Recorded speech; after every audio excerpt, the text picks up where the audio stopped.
Jordan had it all planned out. His name was on a scholarship list, he had a loving girlfriend, and a clear path toward becoming an architect. But life, unpredictable and cruel, shattered everything in a single season. His father passed away unexpectedly, and financial strain forced him to drop out. Soon after, his relationship fell apart, and his friends disappeared like dust in the wind. Grief wrapped itself around him like a heavy cloak, dragging him deeper into silence.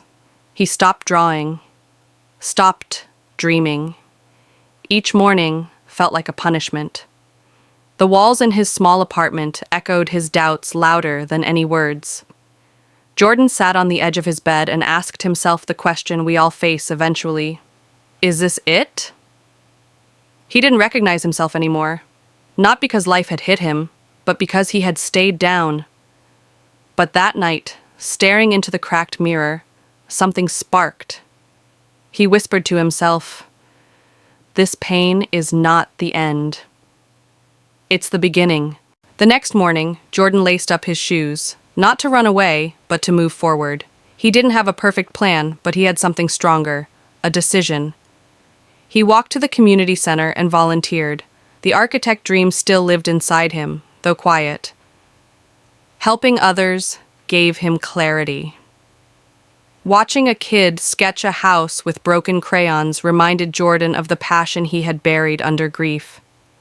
Each day he rose with purpose, even when life still hurt. His bank account was low, his emotions unstable, but he was moving. "I'm not healed," he told himself, "but I'm no longer broken." He started designing small projects again, logos, home layouts for local builders. They didn't pay much, but it wasn't about money. It was about movement. Jordan began to rebuild, not just his life, but his belief. Opportunity finally knocked when a local developer saw one of Jordan's designs online. He invited him to pitch a plan for a low-cost housing project.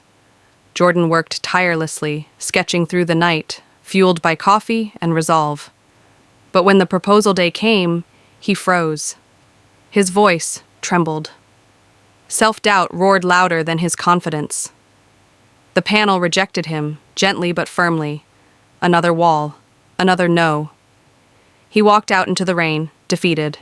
That night, he sat alone, ready to quit again. But then, he remembered the boy with the broken crayons, and how far he had come.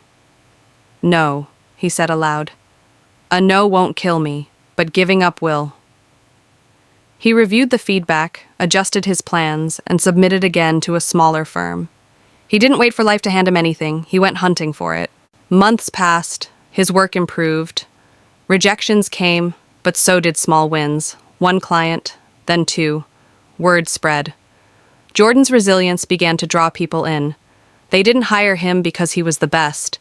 They hired him because he refused to stay down. He carried the scars of failure like armor, not shame. He even started speaking at youth events, sharing his story, helping others climb over their walls. Jordan had learned that pain could either paralyze or power you. He chose power. His journey wasn't straight, but it was real. He had been tested, stripped bare, and revealed. And what he found inside wasn't weakness. It was fire. Success, he said during one speech, isn't about talent. It's about tenacity. It's not a race, it's a war, and you win it by showing up even when you feel empty. Years later, Jordan stood in front of a crowd as the keynote speaker at a national architecture conference. Behind him was a slideshow of his latest project, a sustainable community center built for underprivileged neighborhoods, his dream realized. He wasn't just building structures, he was building people.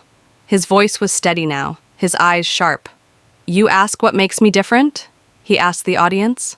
I didn't stop. He ended his speech with the same words he whispered in that cracked mirror years ago. "This pain is not the end. It's the beginning." The room stood in applause, not because Jordan was a genius, but because he was a fighter. He proved that broken dreams could be recycled into a greater purpose. That struggle isn't a sign to quit, it's a sign to keep going. And that anyone wired differently enough to refuse defeat will rise again.